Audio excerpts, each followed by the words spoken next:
Majority Leader.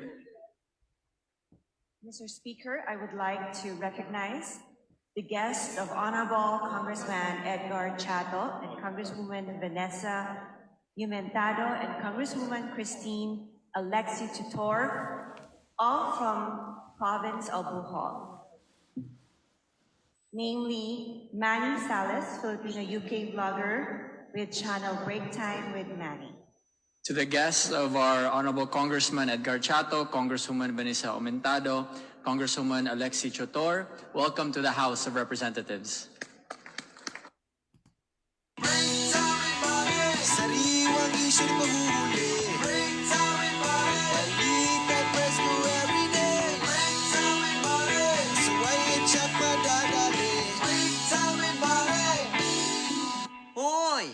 Break time na ni Kuya Manny Salis. Maminaw na ta. Ayaw na mong pabadlong, ha?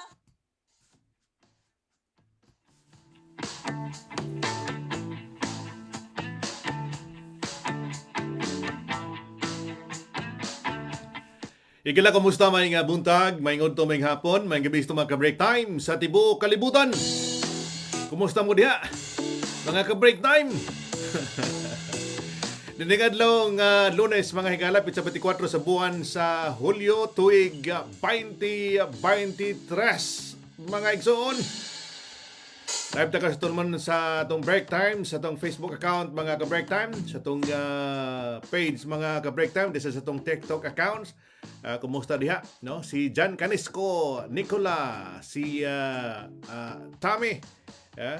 Sa itong TikTok account, salamat sa pagsunod, salamat sa pagkuyog sa itong break time karagyo na. Inaat ka mo karon nga naka mo karon sa mayong pagkabutang, naka mo kamayong pahiluna. Kada tungang gabi pa sa urang batangan, alas 11 sa tungang gabi mga higala.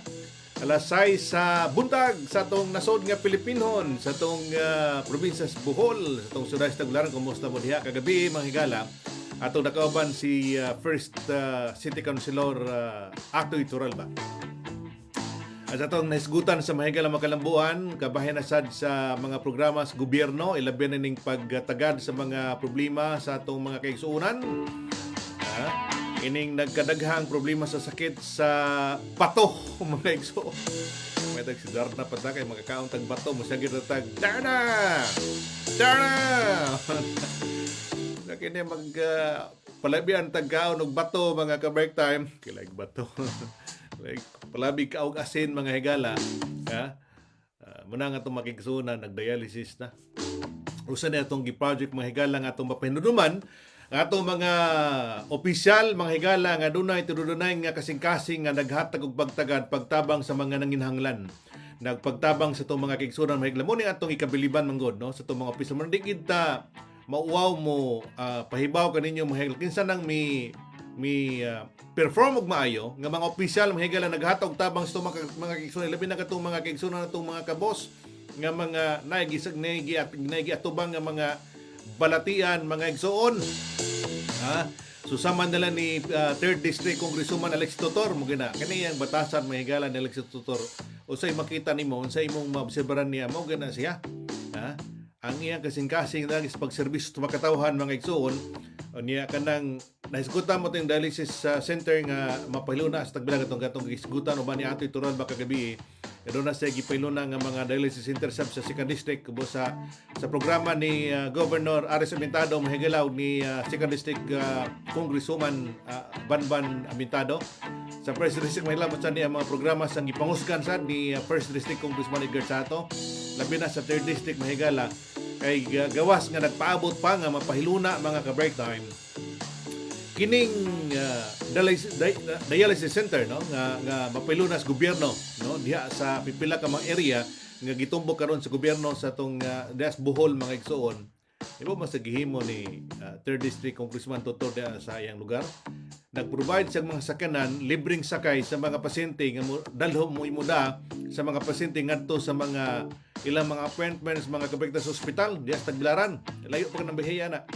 Pila mga mga sakyanan ang i-provide diya sa 3rd District mga igsoon. Nanatahimoon sa mga kuan ba? Sa itong mga opisyal. So dugo na to ba? Kana po mitang programa sa niya sa pabahay programa mo sa nagkaroon. Mo man yung kinadaghanan kapin na sa dula na sa 150 ka mga bahay.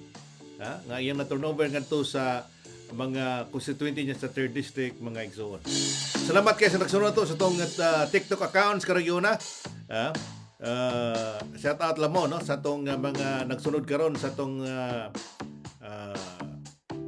tulungan mga ka-break time sa break time meaning adlaw mga igsoon. Kaganina mga higala gihimo ang State of the Nation Address ni Presidente Ferdinand Bongbong Marcos mga igsoon. Nindot kayong balita subay sa tong gisgutan kay gabi mga higala kay nang buntag no kay nang buntag sa Pilipinas gabi so nimutagan mga igsoon. Kato laging kining dialysis center mga higala nga mapiluna kay usan ris mga dabing pasan sa tong mga katawhan mga higala sa di lang sa Bohol kundi sa tong nasod nga Pilipinhon kay perting mahala lagi ng magpa-dialysis ka mga ka-break time. Doon tayo nailhan katulos sa kasimana no sa tong lugar mga ka-break time sa namutangan karon na di man matagog libre kay ko man na apil man na sa gibayaran sa tax mga ka-break time pero rawa na kay hunaon pero kung dito sa Pilipinas mga kaigsuonan sa tong probinsya sa Bohol pag isgot kang magpa-dialysis ka, manto kang hospital, kadoso sa kasimana, kinabratuhan na ng 1,500. Kini giingon ni Presidente Bongbong Marcos mahigala nga libre na para sa mga katawhan para sa mga Pilipino ang dialysis mga ka-break time dako ka inig tabang no sa to mga katawhan mga higala ilabi na nga kadaghanan sa to mga katawhan taon nga dunay sakit nga pasan kinig yun no kinig yung klaseng balatian mga igsoon liman ka kung imo naon mo na gawas pas tambal mga igsoon kanang iyang bayad lang sa pagpa-dialysis mahigalag dulan sa 2,000 pesos nya tambal pa kada adlaw mga igsoon dako gud kayo nya kining pronouncement karon ni kinipaybaw karon ni Presidente Marcos mga higala libre na sa mga Pilipino muna nga itong daig, kinunini nga mga paagi, mga igsoon.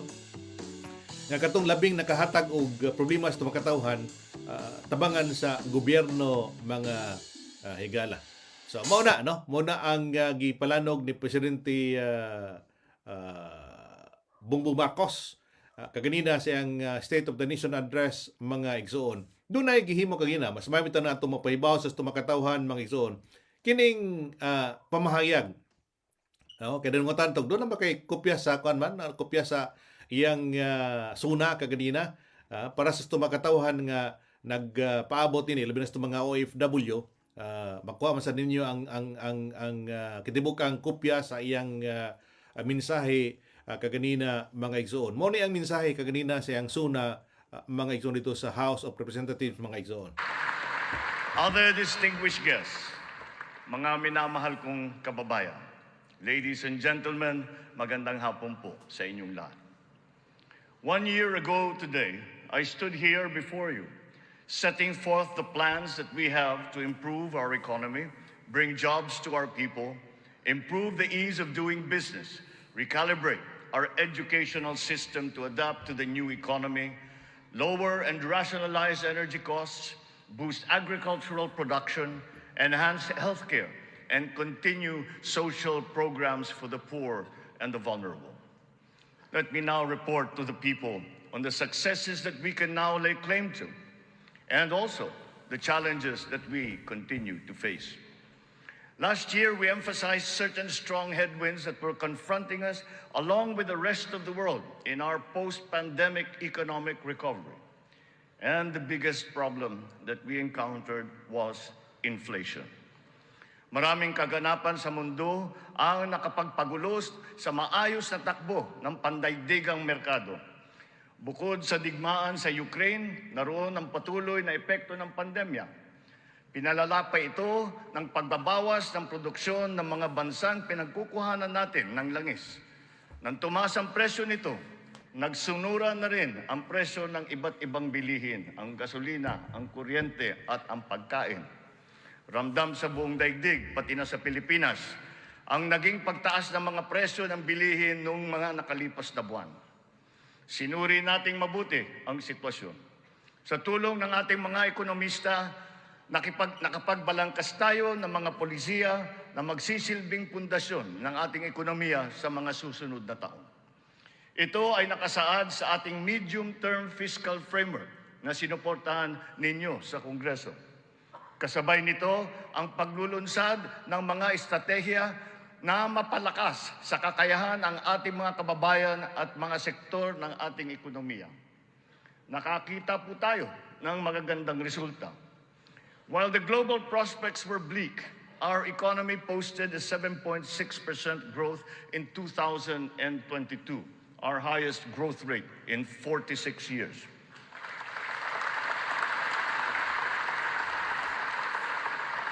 For the first quarter of this year, our growth has registered at 6.4%. It remains within our target of 6 to 7% for 2023. We are still considered to be amongst the fastest growing economies in the Asian region and in the world. It is a testament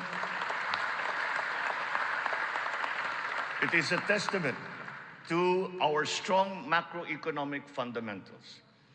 Our financial system, the nerve center of our economy, remains strong and stable. Banks, the transmission arms of our monetary policy, have strong capital and liquidity positions. Stimulated by the relaxation of pandemic restrictions, transactions once again have flourished alongside the booming e-commerce that was undeterred by the pandemic in 2022. The digital economy contributed 2 trillion pesos, the equivalent of 9.4% of our GDP. The economy is revived and rejuvenated, backstopped by a favorable enabling environment and the strong rule of law. This year, the World Bank projects a 6% overall growth rate, well within the range of our targets for the year. It is anchored on strong local demand, underpinned by consumer spending, and draws strength from the BPO industry and, of course, the steady flow of remittances and the continuing jobs recovery. Inflation rate is moving in the right direction. From 8.7% in January, our inflation has continued to ease up in all regions, settling now at 5.4% for June. What this means is that in spite of all the difficulties, we are transforming the economy. We are stabilizing the prices of all critical commodities. According to the Bangko Sentral, inflation is expected to ease further by the close of the year and projected at 2.9% by 2024.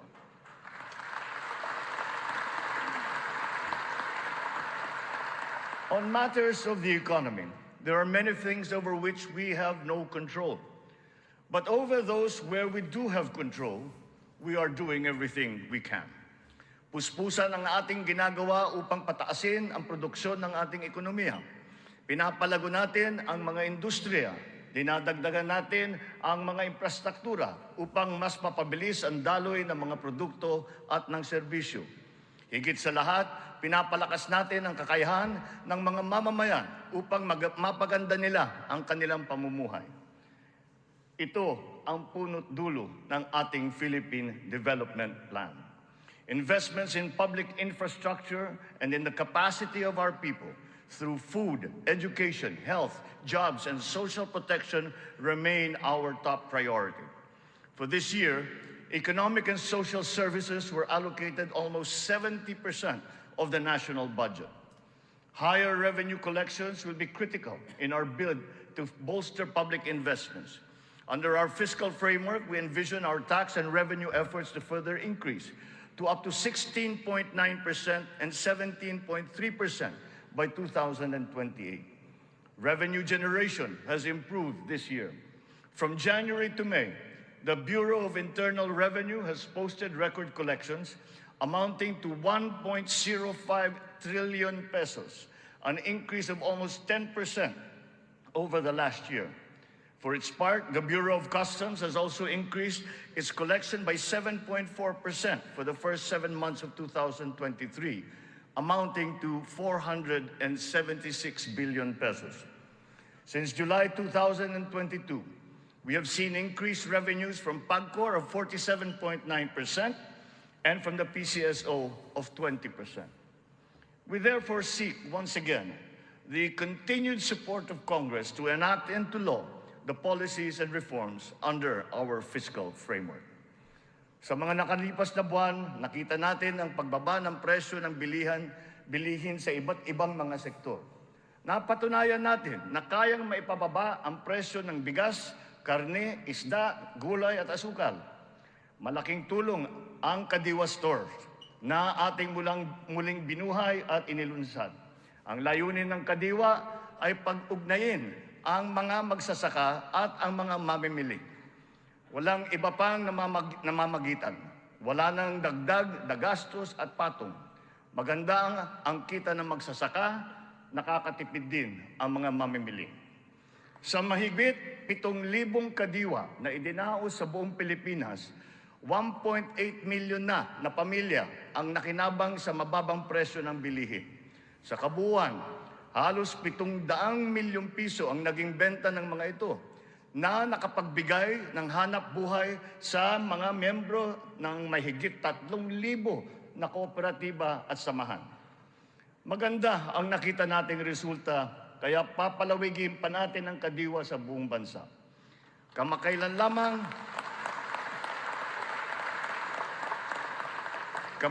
lamang ay nagsanib puwersa na ang mga ahensya ng pamahalaan upang lalo pang patibayin ang Kadiwa. Katuwang natin dito ang buong sektor ng agrikultura at ang lokal na pamahalaan. Our aim is to boost our local agricultural production through consolidation, modernization, mechanization, and improvement of value chains, augmented by timely and calibrated importation as needed. Nakita nating tumaas ng 2.2% ang sektor ng agrikultura sa unang 3 buwan ng taong ito. In our quest for food security, our methods are now more guided by science and the balance of nature, so that production is both sustainable and responsible, benefiting both this and future generations. Our fisheries codes must be revised to incorporate and strengthen science-based analysis and determination of fishing areas. This approach will protect both the interests of our fisherfolk and our fisheries and aquatic resources. To this end, we will seek the support of Congress to amend the code to guarantee sustainable development of our fisheries sector in harmony with environmental balance.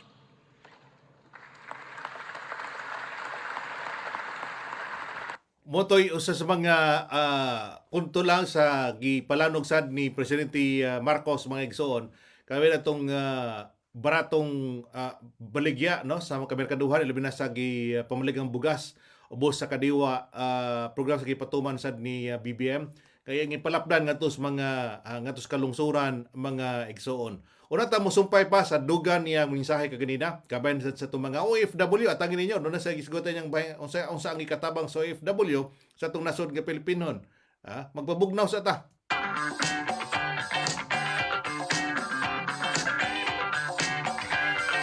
Hi, welcome to Bugnaw TV.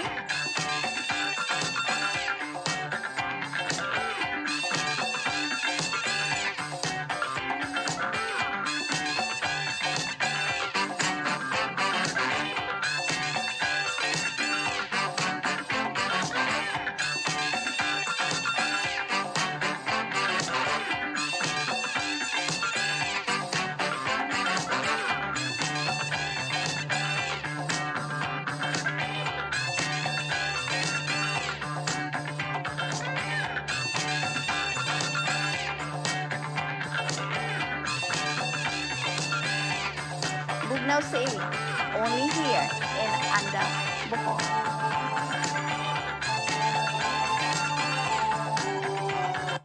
Katunang na sa bagong location sa First Flower Avenue si Christian Mark Chavez may pagpuminaw may buntag diha sa Tagbilaran City. Katunang na sa bagong location sa First Flower Avenue nimutang sa bagong location sa Distrito Scogon, Tagbilaran City. Nahimutang sa Doxcam Building, Binting Street, Ciudad Tagbilaran.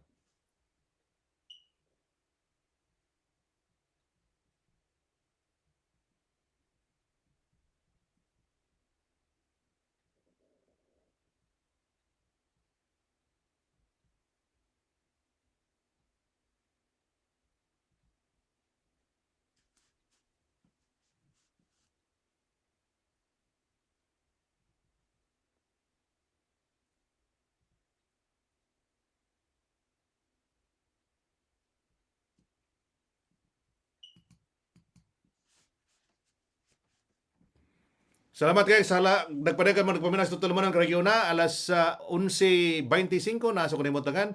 Dugog pamahayag sad ni BBM kaganina mga igsoon yung pagpaminaw sa itong mga nagsunod karon sa atong TikTok accounts mga higala. Salamat kayo. Salamat sa inyong pagsunod sa gipalanong sad no. Dugang mensahe sad ni BBM Sona kaganina ato paminawon mga igsoon. Through the DepEd Partnership Assistance Portal, private sector partners continue their assistance in the rehabilitation and improvement of schools as part of their corporate social responsibility programs. We are recalibrating the K-10 curriculum to ensure that it is always relevant, responsive, and at par with international standards. Literacy and numeracy skills need to be strengthened. The virtue of good citizenship and sense of community are also now integrated into our curriculum. We continue to exhaust all efforts to keep our young people away from the sinister influences in the dark corners of society. We are making available to them their participation in formal schooling, alternative learning, non-diploma courses, or in technical vocational education and training, or TVET. TVET continues to prove itself to be an empowering educational intervention. There are many examples of how its graduates have gone on to secure competitive technical jobs. Since last year, more than 1 million Filipinos graduated from the TVET, 1/3 of whom were TESDA scholars. More and more of our higher education institutions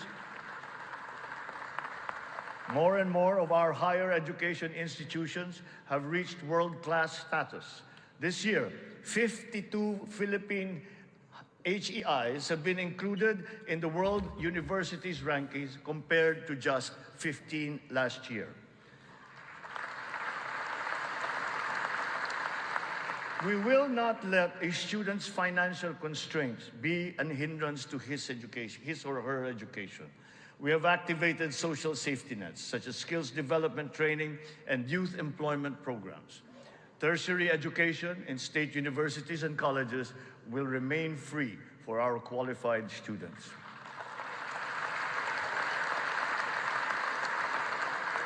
Last year, out of the 4.1 million enrolled college students, almost 50% were beneficiaries of the country's free higher education under the Universal Access to Quality Tertiary Education program.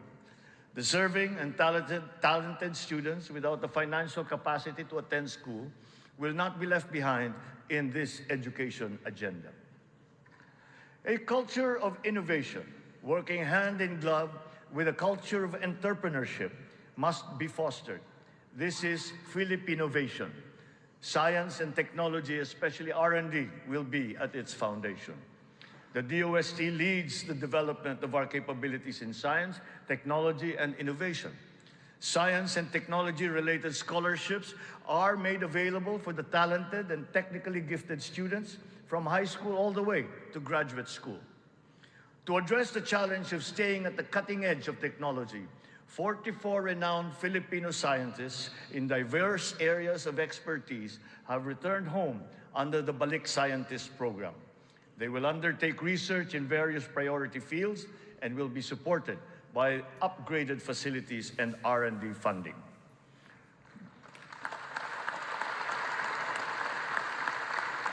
The Philippines has launched 2 additional satellites into space. Together with the first satellite, they will track weather, predict storms, evaluate soil and water supplies, analyze shifts in population, and be used for traffic management, geohazard mapping, risk assessment, and even including security and defense. Science, technology, and innovation will drive the quality and competitiveness of our workforce, as well as our manufacturing, export, creative, and service industries, in existing markets and in new ones waiting to be explored. The bane of the mismatch between jobs and skills among our workforce is being rectified through strengthened government, industry, labor, academic partnerships. and the continuous reskilling and upskilling training programs that we have put before our workforce. For our seafarers to continue to excel, maritime education in the Philippines has been strengthened. This will progress and solidify our country's position as a global maritime hub through the steady supply of competent Filipino seafarers to foreign merchant marine vessels. The question about the European Union's recognition of the standards of training of Filipino seafarers has, after 17 years, finally been resolved.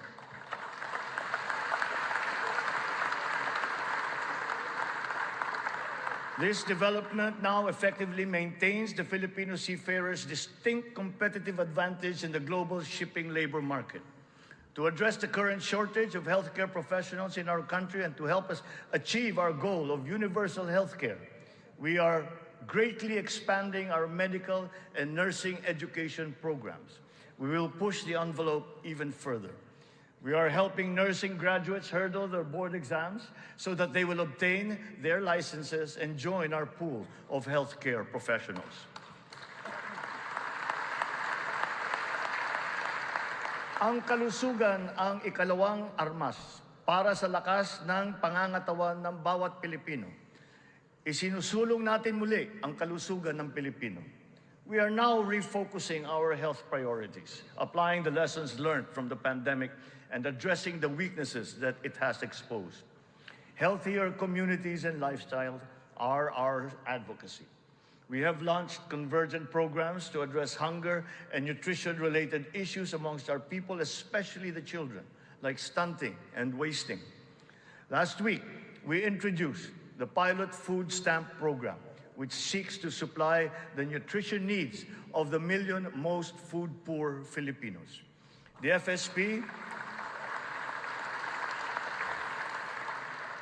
FSP shall complement our nutrition continuity programs, such as the First 1,000 Days program, which ensures nourishment for the first 3 years of a child's life.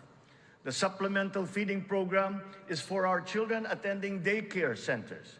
The K-6 program will feed kindergarten to grade 6 public school students who are suffering from wasting and severe malnutrition. We are catching up on the routine vaccinations of our children. As of this year, more than 80% of our eligible children have been vaccinated against measles, rubella, and polio. Nananawagan ako sa lahat ng mga magulang na kumplituhin ang mga bakuna ng kanilang mga anak at magtungo sa pinakamalapit na health center para sa mga libreng bakuna.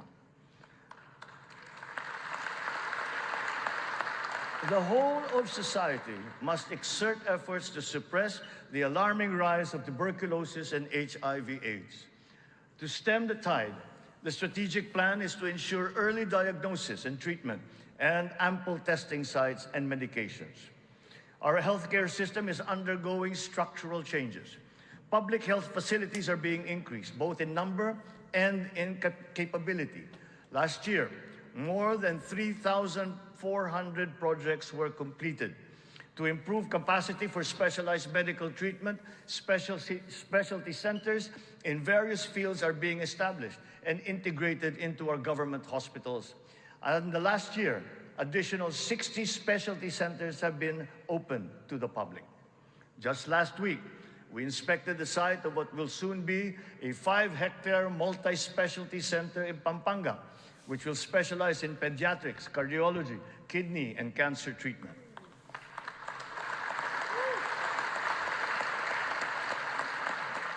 We are working for a more direct, efficient delivery of services through integrated primary care providers and networks in partnerships with the LGUs and our partners in the private sector. These shall, of course, be supported by what is now a better and more efficient PhilHealth. Ang presyo ng mga mahalaga at pangunahing gamot ay bumaba ng humigit kumulang ng 40%. Mayroon ding iba na bumaba na hanggang 70%. Aside from the maximum retail price regulation being implemented, strategic VAT exemptions also lowered the prices of 59 essential medications such as those for cancer, diabetes, hypertension, kidney disease, and mental illness. Palapit ng palapit na tayo. Palapit na tayo sa hangarin na ang lahat ng Pilipino ay makakakuha ng serbisyong pangkalusugan. Sa ngayon, mahigit 93% na ang kasapi sa PhilHealth. Sa pinagandang konsulta package ng PhilHealth, 21 klase ng mga gamot at 13 laboratory service ang ibibigay ng libre. Ngayon, meron na tayong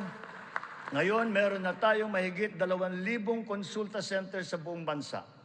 Ang bilang na ito ay mas marami ng 35% mula nung nakalipas na taon. Upang mas lalo pang makatulong sa mga pasyente, ang dating 70 libreng dialysis session ay inakyat na natin sa 156.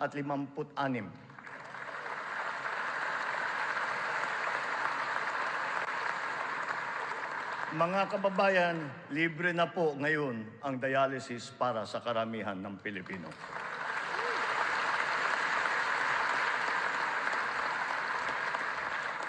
Noong nakalipas na taon, mahigit 3.4 milyon na Pilipino ang nabigyan ng tulong sa ilalim ng Medical Assistance for Indigent Patients, program ng DOH.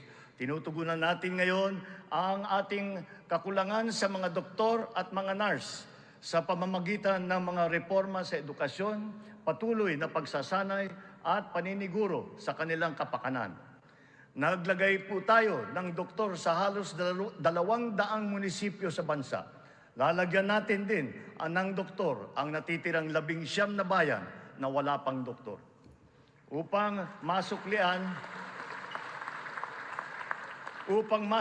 naman natin ang naging sakripisyo ng ating mga health workers sa pribado at pampubliko ng mga ospital nung nakaraang pandemya, ipapamahagi na sa kanila ang kanilang COVID Health Emergency Allowance at iba pang mga nabinbing benepisyo.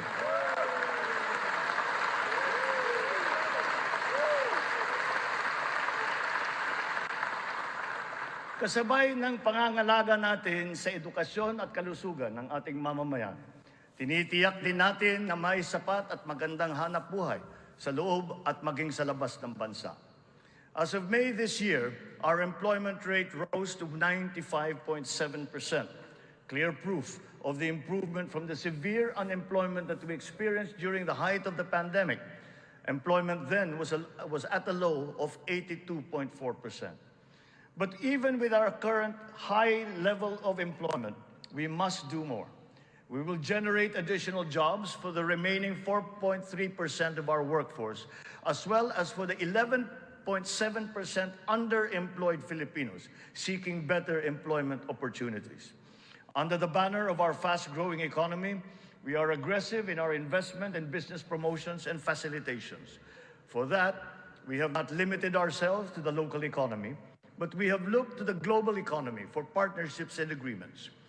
Our independent foreign policy, a friend to all and enemy of none, has proven effective. We have formed strategic alliances with our traditional and newfound partners in the international community. We have embarked on foreign trips to promote the interest of the country for peace building and for mutually beneficial purposes.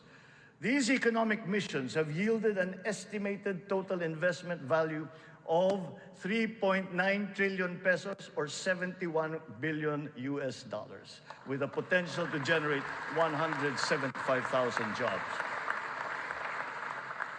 The implementation of recent economic reforms is underway. BOI-approved investment projects have reached 1.2 trillion pesos during our first year, while other strategic investments approved for processing through the newly established green lanes amount now to 230 billion pesos. Our existing bilateral and multilateral trade agreements, notably within the ASEAN framework, and with Japan and with Europe, and allow us to leverage our competitive advantages and reap economic benefits. We will continue to forge more of these international partnerships that will lead to a more balanced trade strategy and a healthier economic position. The Regional Comprehensive Economic Partnership, or RCEP, is now in force. It is a multilateral trade arrangement with the ASEAN and other countries such as Australia, China, Japan, Korea, and New Zealand. We can now have competitive access to a regional market that comprises 2 billion people. As we address our weaknesses and develop competitiveness in other potential areas, we must also play to our strengths. Our competitive advantage must be leveraged. As a service export powerhouse, we must continue to nurture the growth of the services sector, particularly the information technology business process management sector, and of course, the tourism industry. Our tourism has always been a reliable pillar of our economic growth through the years, providing livelihood to more than 5 million of our citizens. Because of the reopening of the economy and the phenomenon of revenge travel, this sector is headed for a great rebound. From January to June this year, we have received 3 million international visitors. This number is already 62% of our 4.8 million target for the entire year. Mga kababayan, ang lahat ng mga ginagawa natin ito ay magbibigay bunga sa libu-libong hanap buhay para sa ating mga kababayan. Tipik sa mga higala sa pamahayag ni Presidente Bongbong Marcos kay na sa iyang gihimong State of the Nation Address. Mga igsoon, reaksyon sa itong mga katawhan labot asad sa pagtaas, no, sa pagsud sa mga turista sa atong nasud mga higala. Dagong tabang sana, no? Pero malagi na atong lakbitan ang sitwasyon karon sa probinsya sa Bohol mga igsoon. Labis ang pag-develop sa dito sa Panglao. Kay sunod-sunod ang mga pagtukod sa mga hotels, mga resort dito sa Panglao mga igsoon. Ato lang pong pagindahay nga di mahitabo ang overcrowded rasad o niya masusama rasad sa natabos Boracay mahigala nga gumikan kay nagdasok na ang mga turista.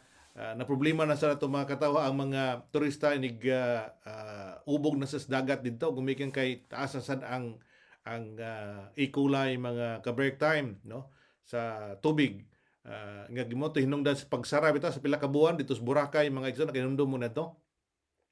Muna nga dita hinaut nga di na mahitabo ba sa probinsya sa Bohol Maylao des Panglao mga igsoon.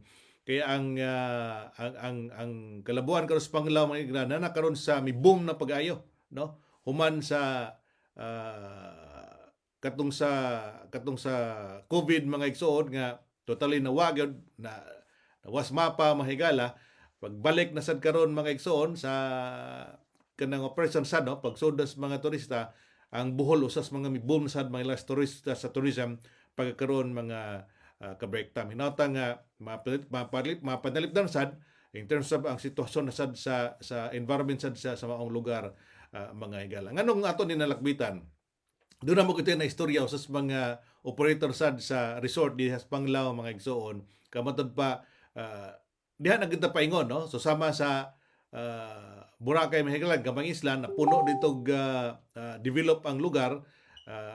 Ang resulta ni di ginamalikan nga nagina ang hugaw paingon dagat mga igsoon.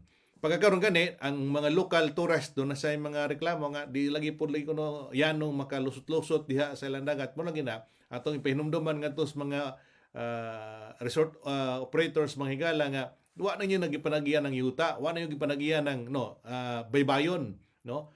Ang kung ako na sa 20 meters from sa baybayon, diha ang inyong development muna ang inyong area. Pero katong dito na sa baybayon, dito na sa dagat, dito na sa baybay, bisag isang tao na di mo makapugong kasi makanha diha.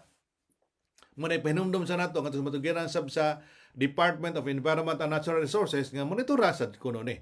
Unya ngadto sad sa mga local government unit sa Panglao nga ila sang tagagpagtagad kining mga concern sa pipila ka mga local tourist nga misuda sa Panglao mga igsoon. Mana dawat na to nga mi boom na pagay ang turismo sa ato. Nya most po na labing gikakuhaan og pagtaas, paglakas sa itong ekonomiya mahigala ang turismo man sa gyud mga ka-break time. dugang mamahayag sad ni Presidente Marcos labot sa siyang suna kaganina. As the world economy reopens, we are witnessing a rise in overseas Filipino deployment. In 2022, the number has increased by 62%. OFWs continue to send in historically high remittances, solidifying their role in our transformative economic growth. In 2022, our OFWs contributed $32.5 billion, or roughly 1.8 trillion pesos, to our economy. Several countries have also signified interest to explore bilateral labor cooperation with the Philippines in the areas of healthcare, tourism, hospitality, engineering, construction, and information technology. Recently, we signed agreements with Singapore, Austria, and the province of Alberta in Canada. Our priority is to ensure that the principles of ethical recruitment, fair employment, and the safe and orderly migration of our people are embodied in our agreements with other countries. For example, the deployment issue in the Kingdom of Saudi Arabia has now been resolved. And as of today, 70,000 of our OFWs have already been deployed to Saudi Arabia for employment.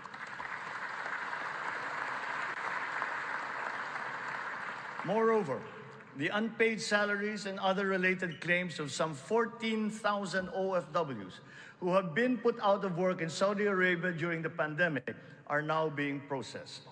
The Crown Prince of the Kingdom of Saudi Arabia himself personally committed to me that the unpaid claims of Filipino workers would now be paid.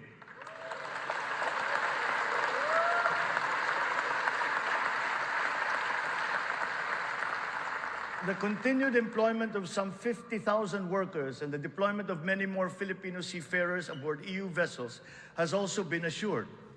The lesson for us is that our education and skills training must always be attuned to the high, exacting, and constantly evolving global standards. Sa pagsusumikap ng mga mamamayan, walang hindi kakayanin. Kahit ang mga matatayog na pangarap ay maaabot, kasama ang inaasam na tahanan. Katuwang natin ang lokal na pamahalaan at pribadong sektor upang matulungan ang Pilipino sa pangangailangan ng pabahay.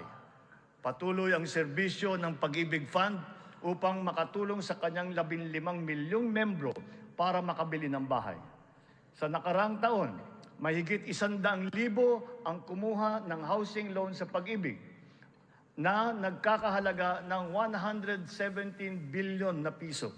Ito ang pinakamataas ng bilang sa buong kasaysayan ng Pag-ibig.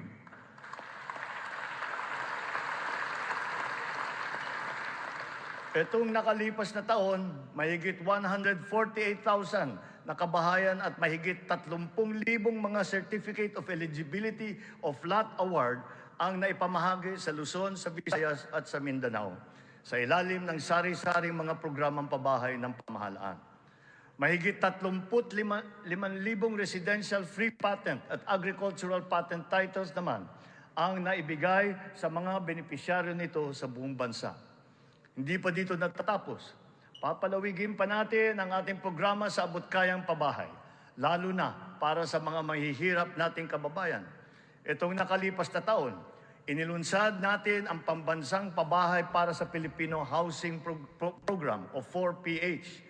Nagkaroon na tayo ng groundbreaking sa 25 lugar sa iba't ibang bahagi ng bansa. Nagpirmahan na rin ng kasunduan upang simulan ang mga proyekto sa mahigit 100 lokasyon. Kung susumahin natin ito, mahigit 1 milyong kabahayan ang may alay natin sa ating mga kababayan sa buong bansa.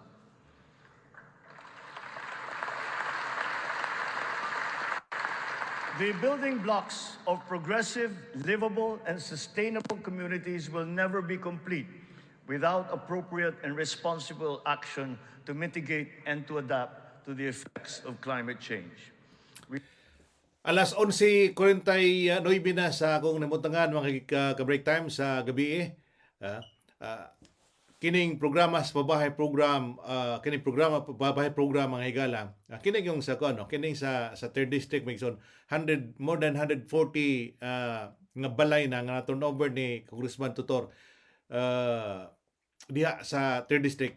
Ang pondo gikan sa iyang kagulong bulsa, no? Mo na yung programa niya nga tabang ngadto sa mga iyang constituente diha sa 3rd district mga igsoon, no?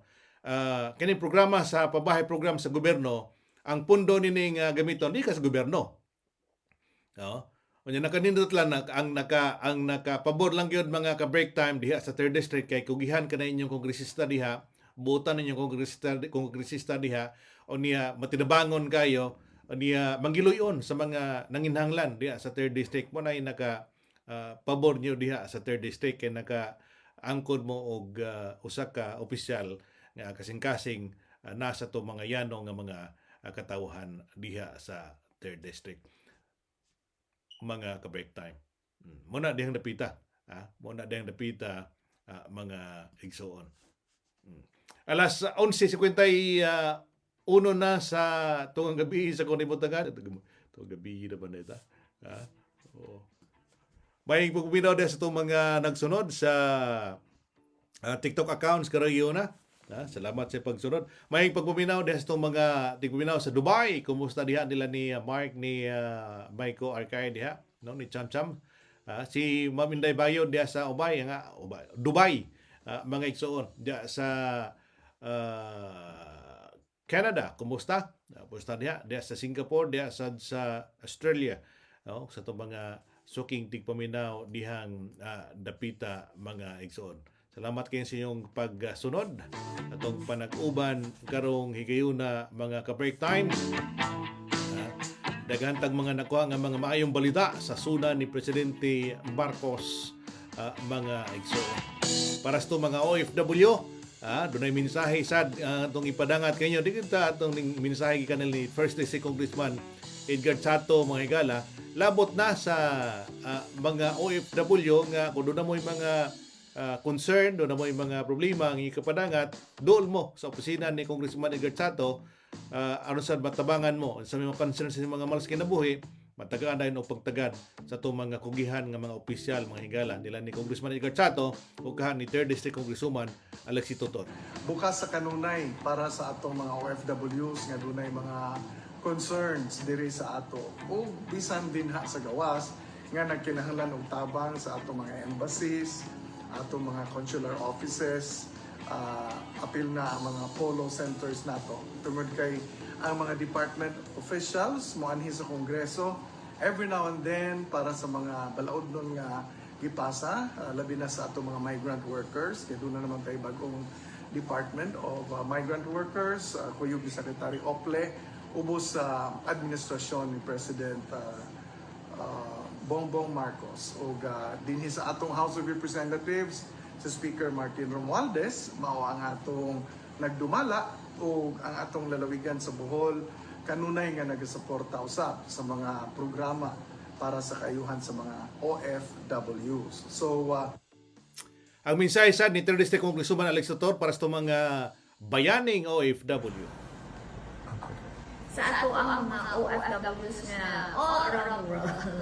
So, kanang yung tanda ang ping din ha. And of course, nakakanunay ilina sa atong mga OFWs na taga-37 distrito.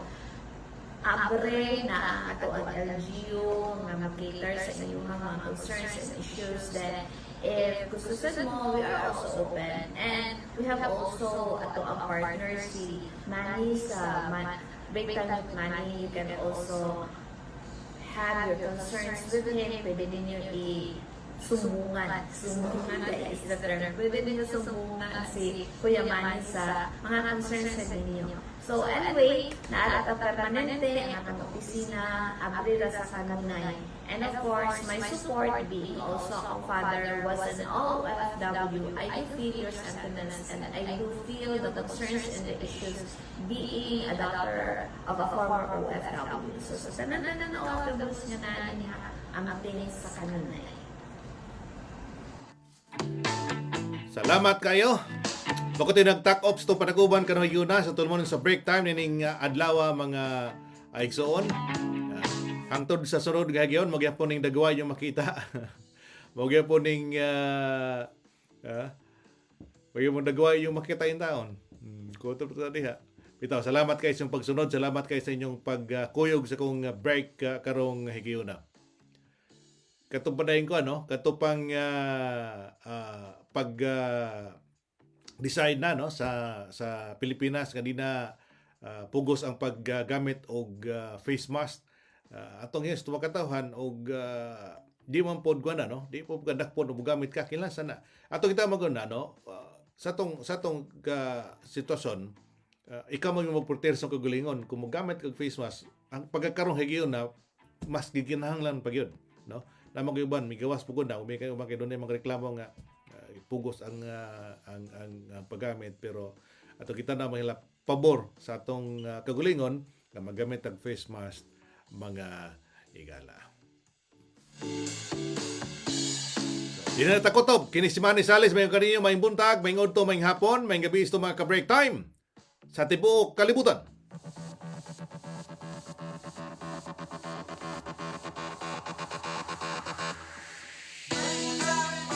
Sariwang isyu di mahuhuli. Alit na press ko everyday. So I ain't check my dadali. My FB Live at YouTube replace.